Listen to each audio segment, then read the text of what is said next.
Good morning, good afternoon, good evening, YouTube citizens.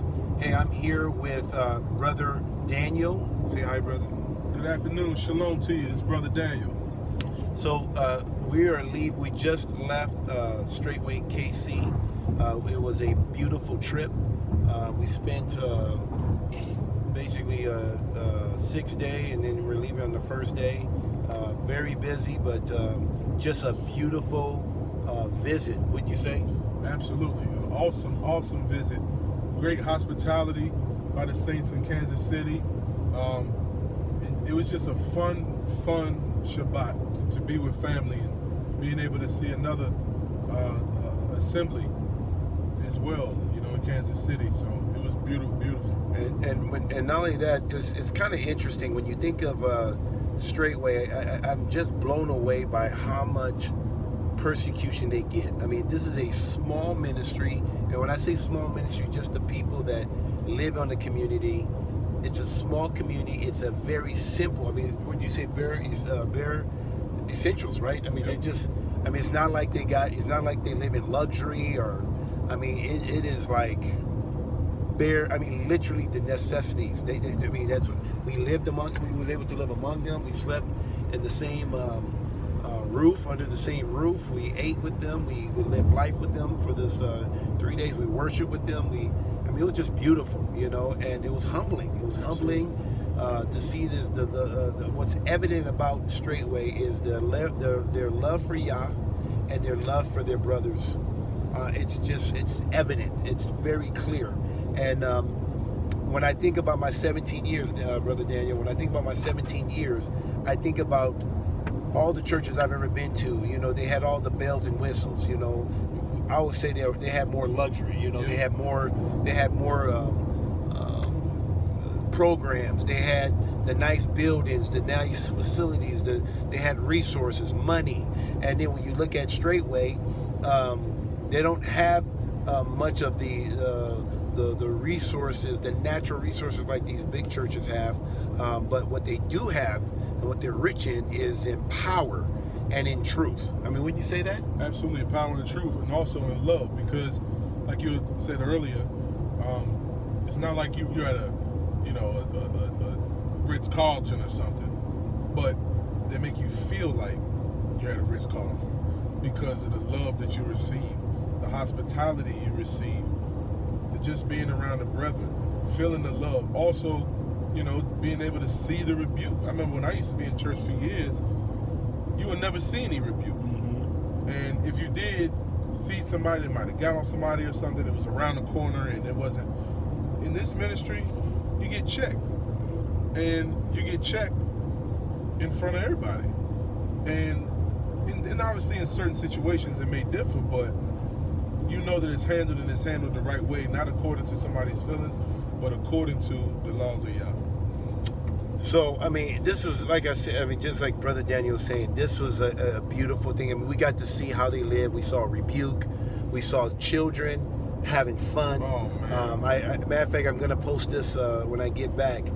Maybe, matter of fact, when we get back to Brother Daniel's home. But I'm going to show you a video of just me just filming the children having breakfast. And I was joking with them. I said, okay, guys, I need you guys to look sad. Look like you've been oppressed, or, and they had a hard time obeying that. I mean, they couldn't help but to smile. And I said, guys, you're going in the wrong direction. I need you to look sad. So anyway, I mean, it's just a beautiful ministry. What Pastor Dowell has, what Yah is doing through Pastor Dowell with STRAITWAY, STRAITWAY Tennessee, and now STRAITWay KC. Once again, I mean, Brother Daniel, we were able to come and visit, and we are now leaving. We were able to leave on our own volition. I mean, there's no Kool-Aid. No Kool-Aid. I mean, there was no Kool-Aid. They didn't stop us. Now, like every time you leave STRAITWay, there was a lot of hugs. That you will get. You will be hugged to death if they can. I mean, it was so cool to be able to see Pastor Corey children run up the hill. Now, their children's running up the hill to say goodbye to us, to say goodbye to Brother Daniel's children. Jumped in the car to give everybody in the car a hug. And the thing is I had just given all of them a hug at the bottom of the hill. And they all jumped in the car to come give everybody a hug again. And it was just, it's always pivotal moments when I'm at Straitway, and there was a couple pivotal moments here as well. One of them for me was when we walked into where we had Shabbat service yesterday. And when I saw all of the saints there, a lot of the saints that I got to see during Passover, a couple of saints that I got to see I've never seen before. I mean, it was just a beautiful, beautiful time. And to be around, I was smiling from ear to ear, just couldn't stop smiling, just being around the brethren. And it's such a beautiful thing. And not only that, just to see my boys, running and playing. Pastor Corey Corey's sons and my sons hit it off. They're around the same age, but they were running from the time we got there. Then they stopped during the Shabbat, and then after the Shabbat was over, they started running again. And just to see them rolling down the hill and playing, but it was just so much love. And when we were leaving, my oldest, you heard him, he said, "Man, I don't want to leave." He said, "I don't want to go home." It feels like a family reunion. It doesn't even feel like typical church. This is like family. Even how when you're growing up, you always had, they were calling me uncles. It wasn't just Pastor Corey. I felt like some of them called me brother or uncle. They would run up to me. Some of these children, first time it's not the first time they see me. They must have saw me at Passover. But you got to admit this one too. Even how you was growing up, you always had that uncle that you were afraid of. Yeah. We had one kid named Joel, and he was afraid of Brother Daniel. He was afraid of him, and then me. I'm the child whisperer, right? And goodness. Even he was afraid of me, but I knew it wasn't me that he was afraid of. He was traumatized by my brother Hill. Don't listen to so that then part. I had to spend some time counseling. I think he's about maybe 1 or 2 years old. So I had to spend some time counseling him to undo what my brother. But see, I'm usually good. I'm usually good with children too. Children usually love me. I think they look at me as a big teddy bear or something. I don't know. But they love me. But he warmed up later on, and he gave me a couple high fives. I was happy about that. After I worked with him a little bit, but it might have been when you I did. I had to work with him, but it was very good. But people, it was just. We even saw some adversity, and we won't get into the adversity, but we see some adversity, and to see the love even in that, and it's evident. Yes, sir. Is it evident that there's love in this ministry? All the brethren came together. Do you have to guess if it's love or not? No, sir. Sister Chris, you back there. Is there love in this ministry? Are we making this thing up? Absolutely love in this ministry. From all over, from the sisters to the children to the men. It's just. Have you ever experienced this type of love in the church? Never. Are you sure? Never. I went to many churches where they have talked about, we want the Acts church, and we want community, and we want all of this. Well, at the end of the day, this is community. Me and my wife were speaking about this earlier. The church that we used to go to, they would have something called community groups every other Sunday. And they had to hire babysitters. And they were asking us, can you hire a babysitter to watch the boys? And there's teenagers there, there were people there, and it's like, what? Now when you come to this ministry, it's like you don't need we are the babysitters. We are the babysitters. Yeah. Everybody's a babysitter. And anybody can correct the children, anybody can sit them down. I saw, when we first got there, my youngest son, he ran out and cut his foot on a rock. And he was bleeding pretty good. But to see all the brethren, as soon as I got him in the bathroom, I sat him down on the toilet. Sister Jasmine said, "Don't worry about it, I got it." And she went up and got the peroxide, and by the time I came out the bathroom, I saw 4 or 5 saints on the ground scrubbing the blood off the ground that he made. It was just a beautiful, beautiful, beautiful thing. It was just a beautiful thing. Really, really a beautiful thing. What did you think about when we first came there? I showed them actually when you got the foot rub. They actually did a foot washing. What did you think about that? Is that something that's normal in the Christian church? Not here, right?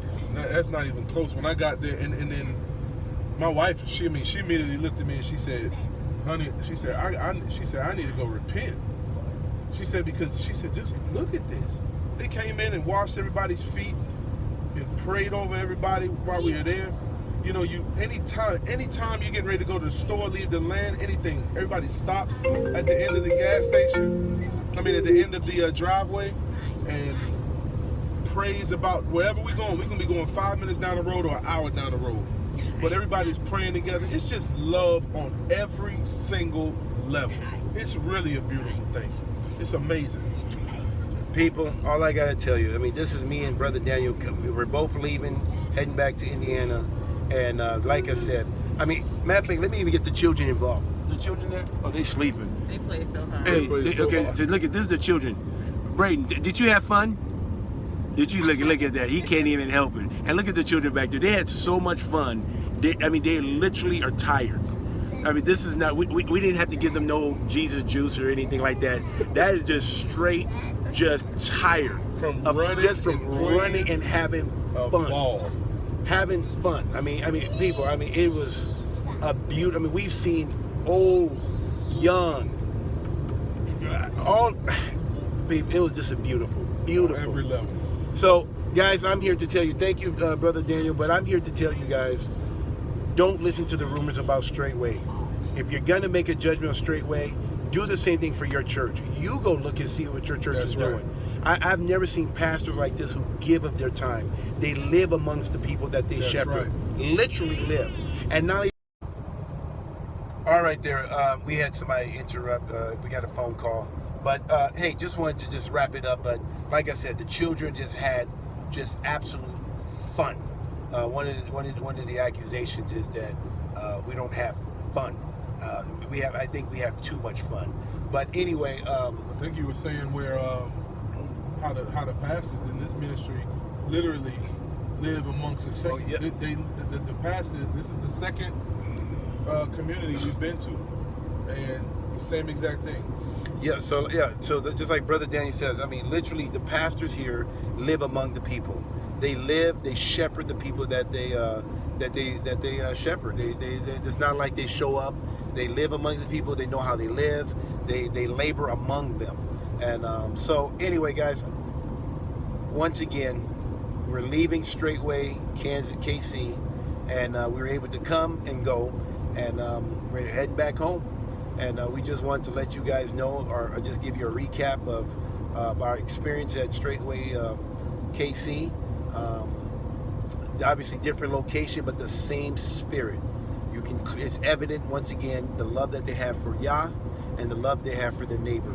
Never experienced this type of love, and it's not like they give you. And one thing I'm gonna tell you, man, you will eat, right? I mean, that's always food. I mean, but like I said, the sisters. I just think the sisters out there, they just did a great job in taking care of us, making sure that we're taken care of, and the brothers, same way. Just the hospitality once again was off the chain. Would you say? Yes, sir. Off the chain. On every level. Did you feel that your children were safe? Yes, I definitely felt that my children were safe.